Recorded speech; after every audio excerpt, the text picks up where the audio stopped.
Welcome to another episode of the Impact of AI and Data. Each episode explores how data and big data and artificial intelligence impacts us both daily and professionally, which we will discover more with our guest today. This week's episode is sponsored by WILDA, Women Leaders in Data and Artificial Intelligence. Our guest is Michelle Dunivan. Michelle Dunivan has recently accepted a job as Analytics Director for Best Friends Animal Society. And what I find fascinating is we always talk about how data is, supporting carbon footprint or how data is being redeveloped within an organization. But talking to you, Michelle, today and understanding how you are transforming how we look at animal society, animal welfare, both internally and externally, I think is going to be a fantastic conversation today. Great. Thanks so much for having me, Melissa. So let's just dive right into your job. What is an analytics director? I am responsible for data acquisition, the data visualization, more advanced analytics, as well as a research team right now. So we kind of cover the wide range of small data, big data, everything in between. So I'm just going to clarify because I know some organizations, they split out data and analytics, but it sounds like your role encompasses both, where you're collecting the data and getting it cleansed and formatting and labeling, and then finally going into the analytics stage, which you talked about the visualization. Is all of that still in your purview as well? We do have a data director, and she's incredible and works a lot with, the more technical side of getting our Snowflake environment set up just right and making sure that all of the technical pieces are aligned. But we work very, very closely together. So our team does do some things that are more traditionally on the data side of things. Her team helps out with some things that are more traditionally on the analytics side of things. And so, yeah, there's a lot of collaboration going on between the two, but we do have a huge focus on the data specific pieces of this as well. Let's start with something you mentioned a moment ago, a research team. I don't think I would have expected to hear the Best Friends Animal Society have a research team. What type of activities does this team do, and how's that creating value to your organization? Absolutely. It's one of the most exciting things that I feel really fortunate to be able to bring into this role. Having started in academia, that's all we do is research, and it translates very well into the data and analytics space because we are figuring out how to quantify really fuzzy things and how to say definitively, is there a difference between these two things? Is there an association between these two things? Is this causal? Is this correlated? And I think the dream is to be able to do that without necessarily having to jump through all the hoops of a publication, right? Sometimes you know that this is the answer, but does it matter if it gets published, if it actually gets used? And that's a lot of times that struggle in academia is, okay, I'm making sure that this gets published, but are the people who need to see it most, are they going to have the opportunity to see it? And what's great about this role is we get to design the studies that are going to help us make decisions in the future and are going to be most actionable, because we've decided that they are important to help us achieve our goals. And then we do, the organization as a whole is very data driven and very willing to let the data guide where we go next. And so the research team, right now, it's a 3-person team, and they have experience. It's interesting. One of them is very dog focused, and another is very cat focused, and the other one is more industry focused. And so we do a lot of studies on animal behavior, and we actually have an animal behaviorist on staff with a PhD and advanced credentials that looks into what kind of behavior programs are going to keep animals alive the longest, right? If we can educate different shelters about why animals are behaving a certain way or how to modify behaviors, can we keep them from being killed or euthanized for behavior related purposes and reasons? So that's one area of focus. And then on the cat side, we look a lot around community cat programs. So you might have stray cats or feral cats, but we call them community cats because they are often part of a community. And they oftentimes have people who are caring for them. And so our research is really to go into some of those things about just how many people are already caring for these cats. What is the harm in having them stay outside? Do they need to be in a home? Do they need to have one specific person who is assigned to caring for them? Or can a whole community really care for cats? Are there really, you know, there's a lot of myths around animals and animal welfare, and this group really helps to address some of those things. One of the biggest things that I think is really interesting and has been in the news a lot is this concept of pandemic puppies and the pandemic puppies being returned. We, you know, there's a lot of really reputable sources that are saying, oh, everybody got all of these puppies during the pandemic, and then they're returning them because they realize, you know, they're having to go back into the office.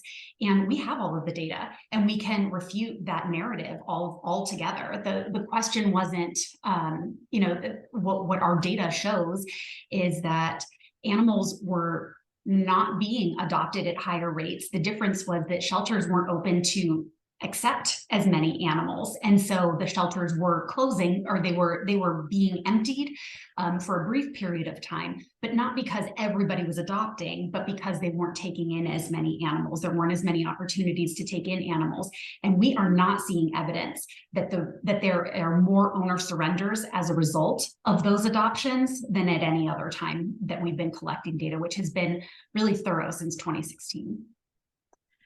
All right, so this might be a silly analogy, but the supply and demand. I never thought about supply and demand looking at it from animals, but I equate this to recently trying to get a car, and the supply of new cars was not available. So I went to the used cars, and there wasn't a lot of supply, but high level demand. And does that kind of, like, if I relate to it a little bit, does that make sense? Yeah, it absolutely does. And we take that analogy and we apply it in a lot of different contexts.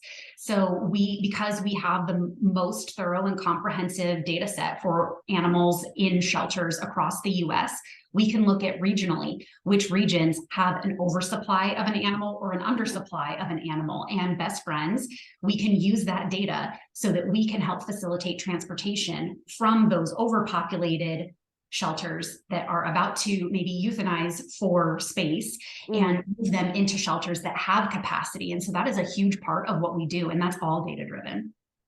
Well, I was just about to ask, well, couldn't you just transfer them over to that's exactly the question. You just answered my own I mean, question. of course, there's always red tape because you're moving across state lines. So different states have different regulations and even laws around whether or not you can transport animals in, and if there's a holding period, and even some things like diseases that are completely manageable, if you're even allowed to bring an animal in with certain like ringworm, it's an issue, but it's a manageable issue. And so some of that is around that education and how you can navigate all of those different barriers that are very different from state to state.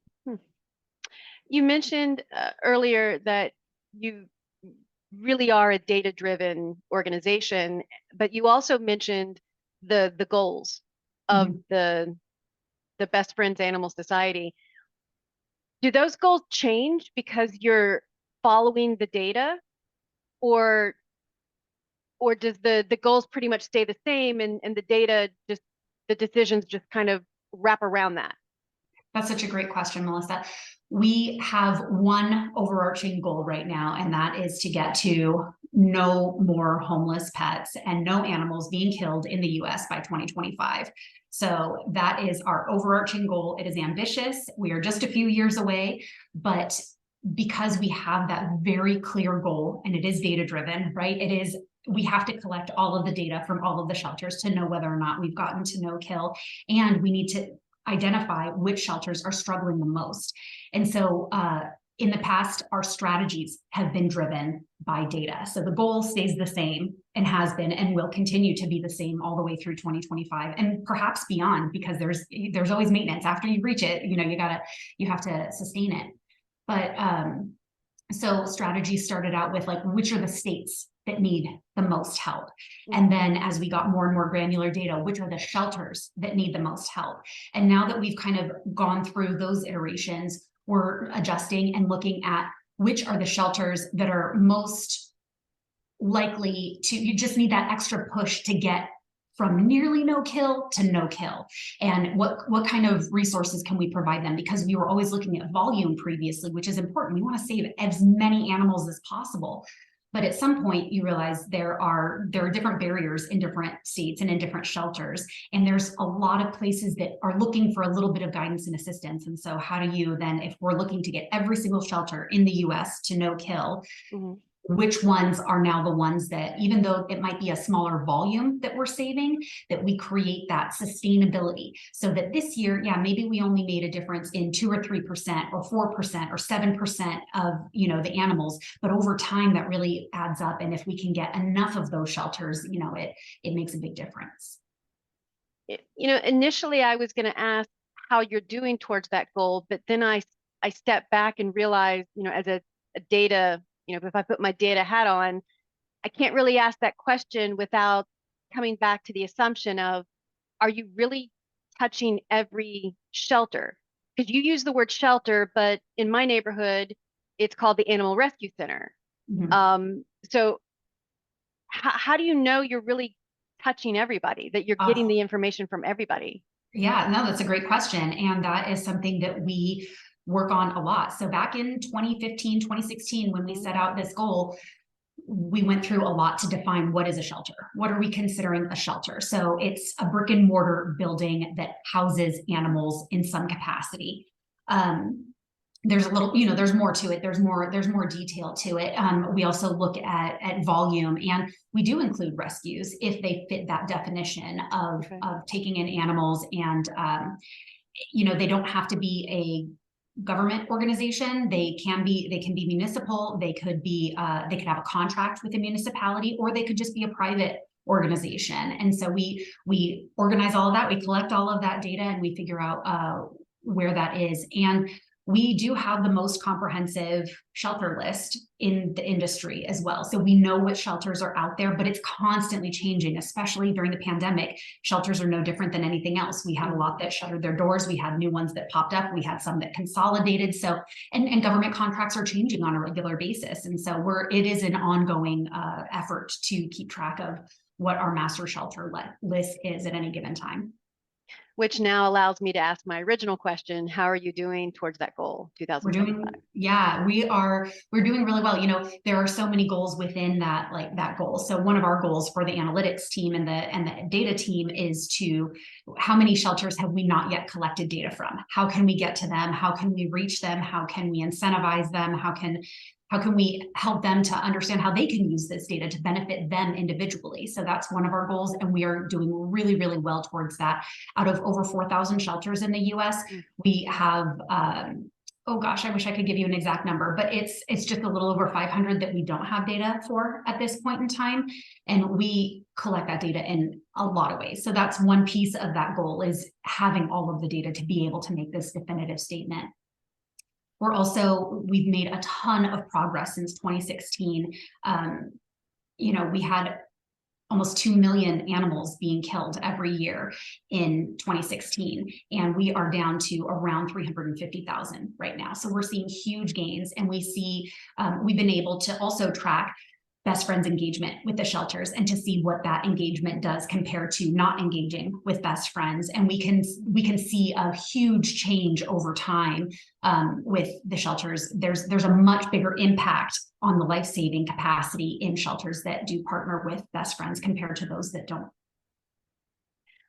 I recognize that technology, AI technologies, data, the ability to house this data, all of this has changed within the last 5 years. Absolutely. Which has given us the ability to access the data to answer some of the business challenges that you've highlighted. What are other business challenges that you see now that you're able to make an impact and be able to respond to, that probably wouldn't have been able to 5 years ago? That's a great question. Well, one of our projects that isn't related to the animals, but it's related to all of the constituents that help best friends to be what we are and to be able to do what we do. So we have a huge army of volunteers that help us throughout the country. We have donors that make this possible. It wouldn't be possible for us to do any of this if we didn't have the money to go into shelters and say, we're going to help you with getting these vaccines. We're going to help you with, getting these programs in place and the education that's needed to really move this forward. We're going to give you stipends for spay-neuter clinics or whatever else it is. So there's all of those. There's also, we have action team members that are signing petitions for us and talking to their legislators to make sure that we can get those pet-friendly laws that make no-kill a possibility.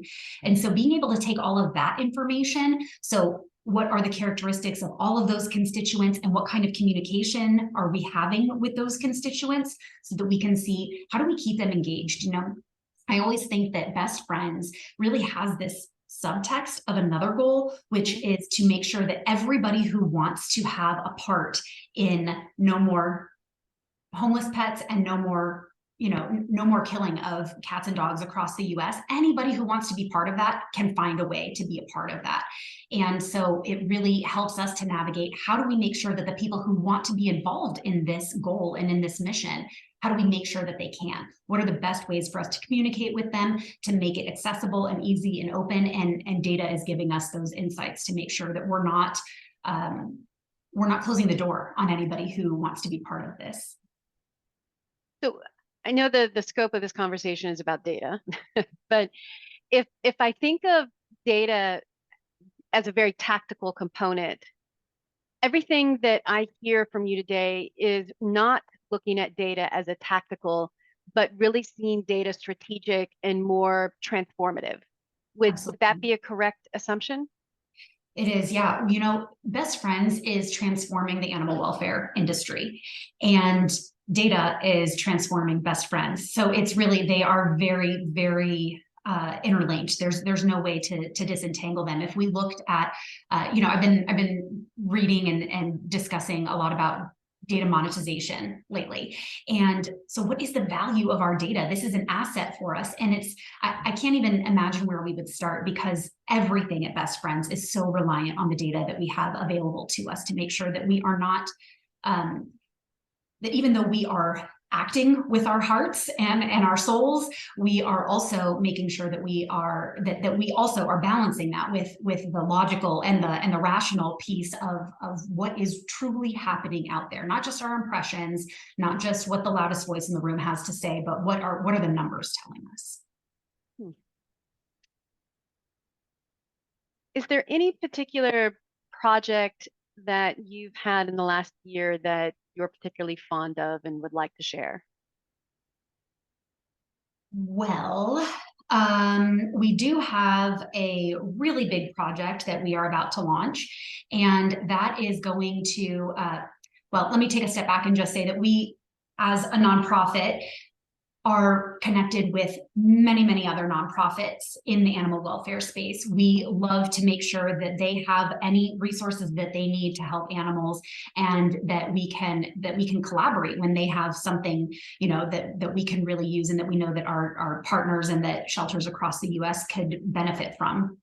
So one of those projects that we're working on is figuring out how to accept all of this data in an easier manner for the customers, for the clients, the people who are providing us this data, to make it as simple and easy for them as possible, and to get more detailed data for us so that we can give even clearer insights about exactly where the help is most needed and where we're succeeding the most and which programs are succeeding the most.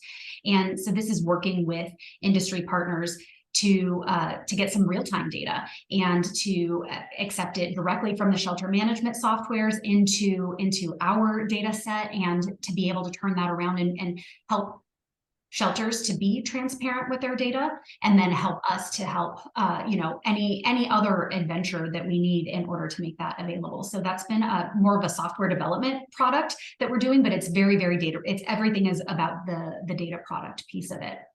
So that is something that is, again, going to transform the industry as a whole, to have that information. And we were talking earlier about that supply chain, and it really speaks to that. Right now, what we have as an industry, like I said, we have the best data set that is out there, and we get it monthly or annually right now. And so it's very reactive, but this is going to give us the opportunity to be proactive and prevent killing, as opposed to having to just measure like, oh, well, they had a bad month last month, so maybe they're going to still have a bad month next month. This is going to help us to say, oh, you've got 2 standard deviations above the mean of intakes this month, so we should probably go ahead and reach out to you and see if you need any help with transports, and help us to just be that active partner.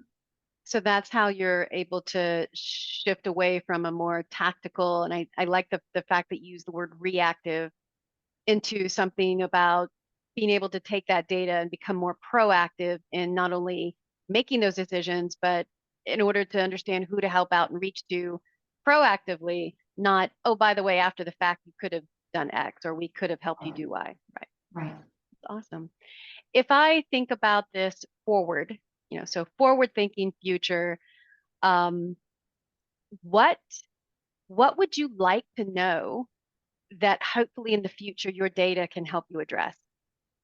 Like, what are the nice to haves, or as you've been in your job, you're like, oh God, I wish we could answer this. We're not quite there yet. Yeah, that's a great question. I've actually been setting up some brainstorming sessions with our executive leadership to say what questions would help us get to 2025 the most, and kind of passing those off to mostly our research team, but really making sure that if we already have the data, let's go ahead and answer those questions, or if it only takes us a little bit more. So yeah, we've been having those discussions. What do we want to answer next? And I think we're really getting into the psychology of our communities and saying, what is the resistance to community cats? We know there's a resistance in some communities. Why? Why is it there? Or we understand that it can be harder to adopt large dogs. Why is it? Are there housing restrictions? You can't have an animal over a certain size in your apartment.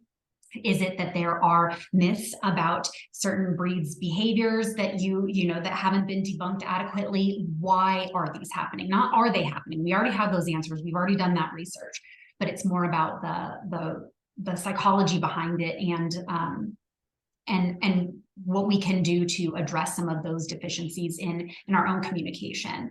So that's one piece of it. But another one is really understanding that whole flow of intake, length of stay, breed, age, all the way to the type of outcome, and understanding, okay, if an animal comes in maybe this time of year with these characteristics, what's the most likely outcome for that animal in that environment, so that we can also, again, preempt some killing and find the resources that are needed so that we can help and save those animals the most. Right now we have a lot of aggregated data, but that animal level data is going to help us to understand what's really happening in that supply and demand that's happening. We're hearing a lot, especially through the pandemic, about well, I had to go to a breeder because there just weren't puppies available that I wanted.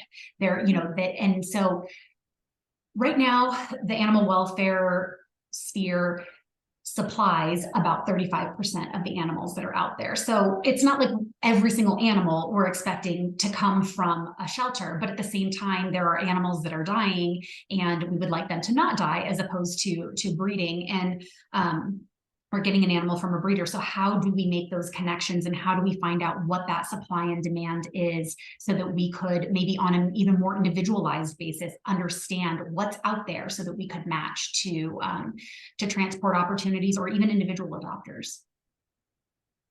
You mentioned the word community cat a few times during our conversation, and I want to go back and just clarify.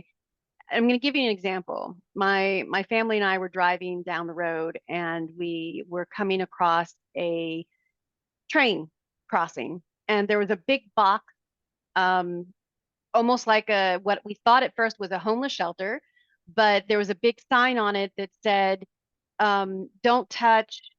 The community is feeding these kittens. Just leave them alone." And I never thought of, well, first, I had never seen that before, where you just leave the bundle of kittens where they were, and then you've got the community over there feeding them and giving them water. But when you talk about community cats, I'm thinking differently, that it's abandoned cats that were then brought in to a shelter or a rescue center. Am I That's it's understanding that complicated. correctly? Yeah, It's well, that's complicated. what, yeah, yeah. So for many years, we had a situation where two cats were being killed for every one dog. And the question is, if they're not being adopted out, how do we save their lives? And we know that we need to control that population. So there is a need for spay and neuter. There's a need for vaccination. And so what we've been trying to do is identify, okay, if these are cats that are being taken care of, they are not vulnerable, they are not at risk, they are actually thriving as outdoor cats in a community. How do we make sure that they get spayed or neutered, they get vaccinated, and then they can go back to the community? And a lot of people don't like that. They don't want, there's a lot of ideas that are out there that mostly have been debunked by research, but maybe haven't been communicated, sufficiently so that everybody understands that community cats are not a burden, but they can be a benefit, and there are humans that really love caring for these animals. Mm-hmm. And what we find is that so if you were to take all of these strays and take them into the shelter, they're likely to die. That is a death sentence for many of them. And so instead, what are the opportunities to kind of go around that system or change the system and see how that works and see what the impact is? So it's I think that, I hope that answers your question. And Yeah, what it does. About. I'd never, your solution, which I don't think I'd thought of, was it's okay for them to stay in the community, but we should be able to offer them spay and neutering services, and then, bring them back to the community, which is not just supporting the animals, but it sounds like what you were talking about, the psychological effect. There's people out there caring for them that are getting something out of this. Right. Okay. Right. Oh. As we look to wrap up today, do you have any last minute thoughts that you'd like to share?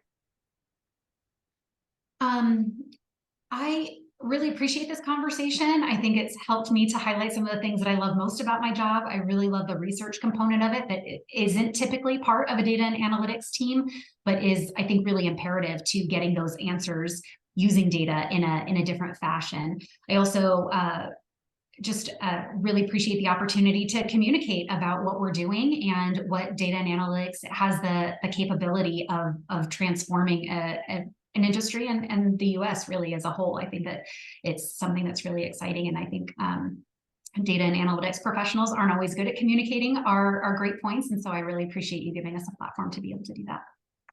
What I find most, that always makes me smile is anyone who's working with data. Majority of the population sees Excel spreadsheets and numbers and, oh my gosh, just a lot of busy little things that are on the screen. But when I talk to folks that are behind the scenes doing this job, they're always smiling. They have a passion about what they're doing that comes through. And you're definitely, absolutely, I can see that. We're on the YouTube. I'm sure everybody will be able to hear that if they can hear you smiling, when you speak about it. And thank you for being a guest on the show. Great. Well, thank you for having me.